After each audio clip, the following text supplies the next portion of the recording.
Man, this project was such a fun one, and the results are even better. Magic wallet.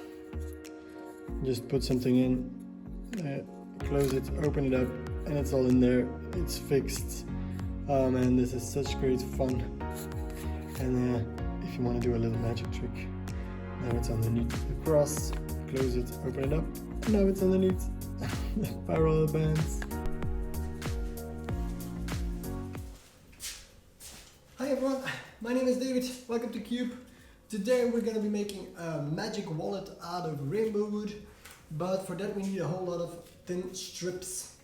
And I did a first test on the table saw, but that didn't quite work out as I hoped. So I made myself a little jig, which allows me to make repetitive thin strips, repetitive cuts over and over again. So I have a consistent thickness of these strips. If you want to see how I did it, I made a quick video for you guys up there, so you can make this in about 10 or 15 minutes. After that, come back here because we'll be making some veneer out of these thin strips. Let's go. Next step is preparing everything for the glue up. What I did is I've cleaned up all the edges. For example, here you can see a little leftover from the bandsaw. We'll get that off with a just like that, with a sharp chisel. I line them up. I make sure the seam is really tight. If not, I'll go over and sand it a little bit or trim it with a veneer saw. I'm just pulling everything tight together, and this way I can open up the seams, put some glue in between, glue everything up, and that'll dry overnight. And that's basically our first piece of veneer for the magic wallet. We'll continue cleaning these up. As you can see, I've made different patterns. We'll make different styles as well. I've got two patterned plywood ones. I've got one in zebrano wood. At least I think that's the name in English. Normal strips out of birch ply, and then some strips out of Rainbowwood. All these strips are cleaned up, glued together. We basically have some thin veneers right now, and these will be the top layers of our magic wallet. We're going to be using 3 layers, in fact. 2 layers out of regular veneer. I'm going to be using beech, and then we'll attach these. We'll press them together so they have a nice finish on top. Next step will be to cut all of these up to the right size that we need, that we want, and I'll show you that next. As a point of reference, I'm going to be using my own magic wallet.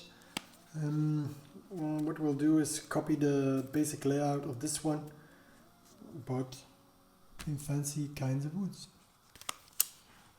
For the inner and the middle layer, I'm going to be using this beech veneer.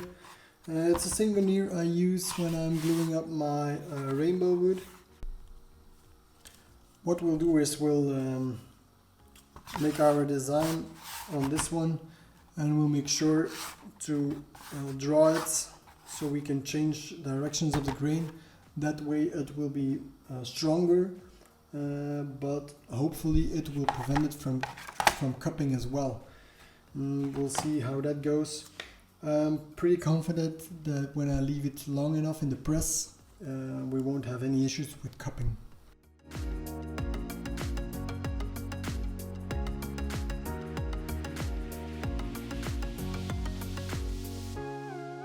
Now that we know all the sizes, we're gonna cut the veneer up on the table saw. It's okay to do it on a table saw. I'm gonna cut them a little wider as well, just to be sure when gluing up, when things shift around, it doesn't mess up the entire plan. I've also added an extra fence just so the veneer wouldn't slip underneath the normal fence, because I know from experience that from time to time it slips underneath, and that's really dangerous. We don't want that. Let's go.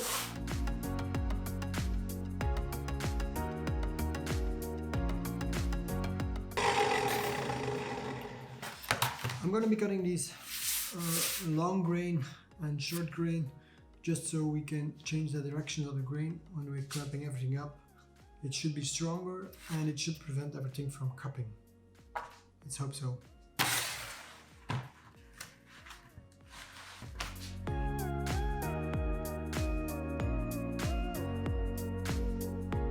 Before I continue on designing the wallet in itself, let me first show you the idea. The idea is to laminate 3 pieces of veneer together. We're gonna go long grain, short grain, long grain. That way it'll be stronger. Let's hope so. But instead of the long grain, the top layer, we're gonna be adding a colored piece.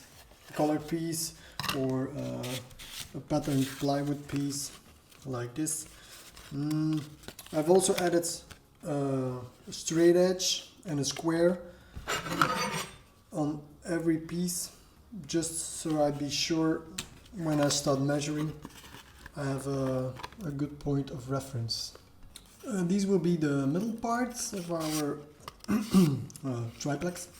These are the most important because these will hold the, well, not the rubber bands, but the elastic bands that will be part of our magic wallet.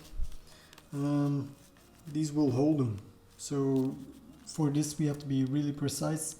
And then the outsides, well, it doesn't really matter if it's an inch or a millimeter wider or smaller, it doesn't really matter. But these are going to be important to hold the bands really tight. So we're going to be slow and steady for that one. You know what? I'll put some plans down below. That way you can copy what I did and you'll have a point of reference.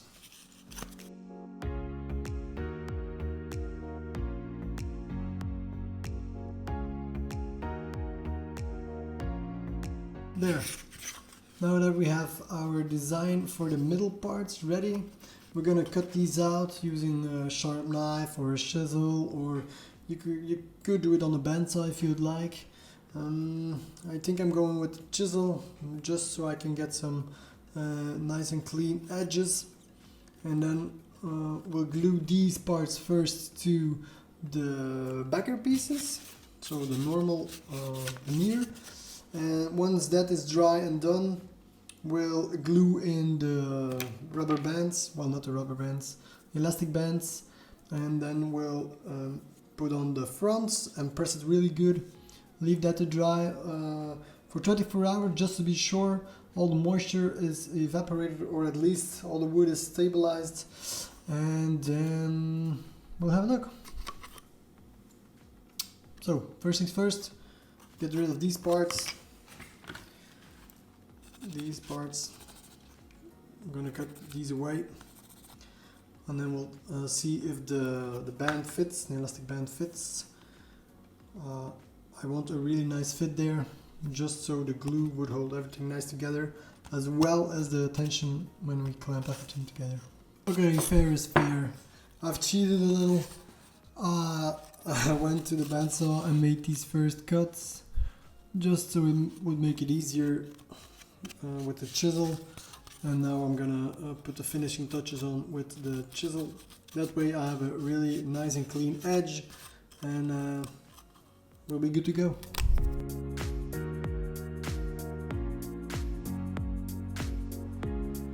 There we go. That's that. Really nice and easy. To be honest, it doesn't have to be really crisp because it will be hidden in between 2 layers, but I'd like to have it nice before I glue it up. Talking of gluing up, be careful when you start gluing these 2 parts up, because there's an orientation to it. If you mix things up, they'll be the other way around, so be careful. The thing is, this will be the inside like this, so if we were to glue this up like this, the outer parts will be the regular veneer, and we don't want that. We want to be using the colored or the patterned veneer for that. So what we want to be doing is this, because if you use it this way, these will be the inside parts. So be careful when you do something like this, that you have the orientation right. This time around I'm not going to use regular glue, but I'm going to use water resistant glue, just because you never know with a wallet. It's better safe than sorry, right? So I'm going to be using D3, which is a water resistant super glue, not super glue, wood glue, and this will hold up to the elements. That little sandwich I made earlier, I've got now pressed in between these blocks. And last week I showed you my Rainbowwood press, but to be honest, for things like this you don't need a big press like that. If you have some spare blocks of wood, which you know are straight, and a couple of clamps, you're good to go. There, that's 3 in a row. But if you're anything like me, you don't like waiting, because now we have to wait long enough to be sure that the glue is completely dry, otherwise it might cup on us, and we don't want that. But I have an idea. There's one more way we can make a wallet out of wood, which is basically much easier than this one, but you'll need someone who can stitch these bands up. So let me show you. For the next model we're going to be using a band just like this one, but we're going to need someone who can stitch this up for us, so it's really strong, because if we try and glue this up it would never hold. So let me show you what I mean. For this next type of wallet we don't need a whole lot. We just need 2 pieces of wood that are approximately 3 millimeters thick, and then we have a fixed size, for example 7.5 by 10, and then we can shape it any way you want. The only thing we'll need is 2 indents on the left and the right side, like this. We'll cut those out later. Just a small indent to accept an elastic band, which will grab these 2 pieces together. So we're not going to need any glue or anything like that. We're just going to need someone who can stitch up the elastic band for us, exactly the size of our wallet, and that will hold everything together, but you'll see what I mean. After some drawing, I finished the first design, and the only thing that's left to do is cut these out on the bandsaw, and then we'll add these little notches as well. For the notches, you have to make sure they're wide enough to accept the elastic band. So mine is about 2 centimeters, so I'll make sure the deepest point of the notch is about 2 centimeters.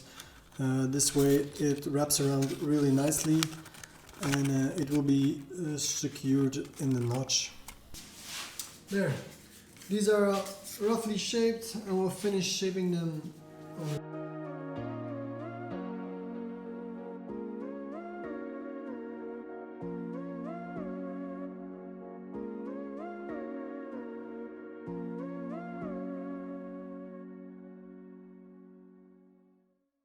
Looking good. These are ready for a final sanding and then some finish. Only thing left to do is then put the elastic band around it. Now you might wonder why I've put the chamfer on the inside of the wallet. Well, that's because it would be easier to put the cards in and out of them. Little handy extra. These have been clamped down for about a day or 2 or 3. I did some other stuff in the meantime. We're gonna be unclamping these, see how it went, reshape the back side of it, which will be the inside of our wallet, reshape it so it's a very nice fit with the middle part we made. The middle part is the one where we cut all those reliefs out. Then we're gonna put some finish on there, because once we glue up the outer pieces, we don't want any glue to be left on those outer faces, so we're gonna have to finish them first, protect them with some tape or wax or whatever, and then we can do the last and final part of our magic wallet. Let's go! These just came out of the clamps. As you can see, we need another cleanup round on this one. Well, on all of them on the inside, we have to clean up the edges. We have to get the glue squeeze out of there. And then we have to shape which will be the inner part of our magic wall. We have to clean it up so it matches the size of our middle part. I have 2 sets for a normal magic wallet, and I have 1 set with a colored insert on the inside. And so what will happen is I'll have beach on the outside, but with a colored strip on the inside. I think it will look really great. So let's clean this up over at the sander, and then we'll continue with these rubber bands. We're gonna glue in these rubber bands, and then you'll see how it all comes together.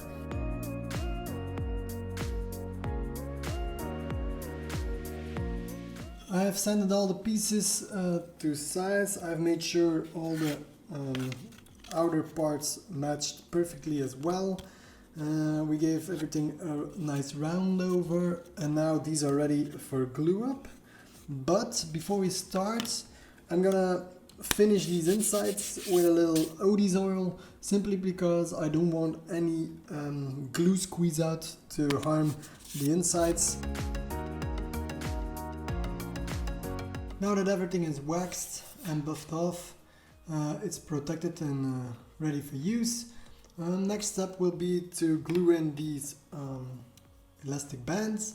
We're gonna be doing that with epoxy, some 5-minute epoxy, which will work great for these things and to hold it really tight.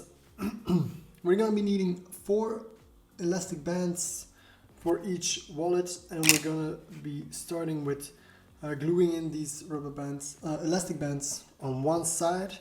We'll leave that 5 to 10 minutes to dry, and then we'll do the other sides. Quick and easy. Now that we have the first elastic bands in, we can start attaching the first backer piece.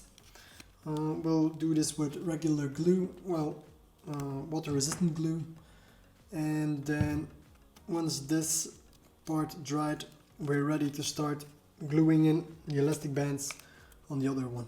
While these are drying for the second time, we might as well continue on the other wallets or card holders. With a little help from my lovely wife, thank you dear, we now have some elastic bands that wrap around the entire thing, which can hold up to 8 cards, so that's really nice. But to be honest, I didn't add a backer piece to this, so it's just Rainbowwood cut to size without a backer, and they're a little too flimsy. So what I'm gonna do to make them a little stronger is we're gonna add a little backer on the inside of them, so the outside stays colorful, and it should be better. We'll see how that goes. I just took these out of the clamps, and they look pretty darn good, really straight. They didn't cup, which is always a good thing. The next step is to glue on the backer piece, and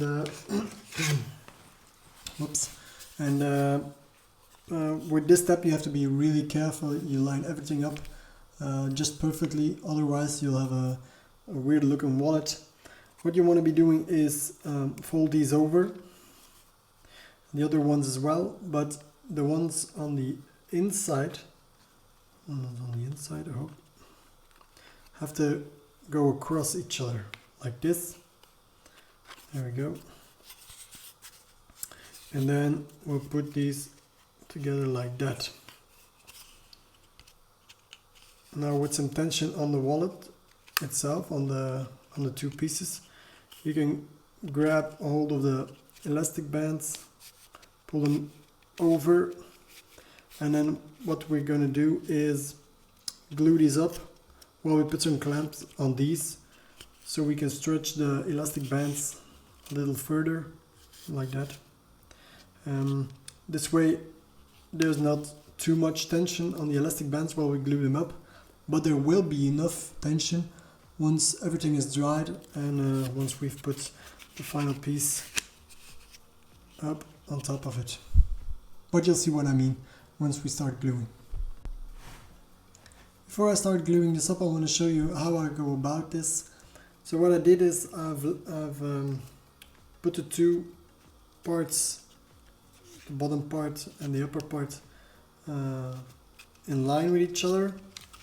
I've clamped everything together with 3 clamps. These 2 black and yellow ones are the ones that are holding these elastic bands in place while I can stretch them out a little bit so there isn't too much tension on these while I glue them.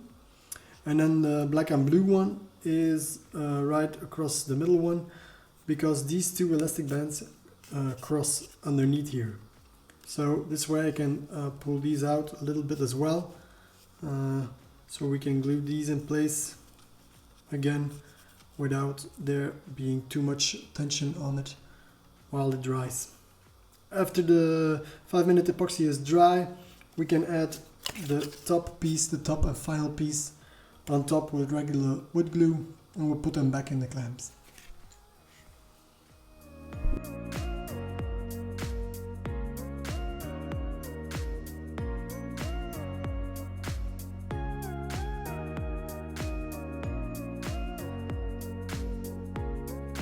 Once the elastic bands are glued in with some 5-minute epoxy, we're ready for the last step, which is gluing the final top piece in place, putting it in the clamps, and then some sanding and finish, and it's ready for use. These have been in the clamps for another night, so they've been in there for about 12 hours or something like that. To be honest, I'm really happy with how they turned out. The colors, even the 3 types, the pattern plywood, the Rainbowwood, and then this one that's got the colored veneer on the inside. I really like them. Last thing to do is clean these up, put some finish on them, and then they're ready for use and abuse. And that's a wrap. I hope you liked the video. I sure had a ton of fun making these little wallets. The outcome is even better. I really like how they look, how they feel. They fit right into your pocket. They don't get into the way. They're cool conversation starters as well. These will last me a long time. I'm really happy with how they came out. If you do build one for yourself, please let me know. Send me a message on Instagram or something like that. I'm curious to see what you make out of it. For now, that's a wrap. I'll see you next week, and don't forget to make something colorful. Bye bye.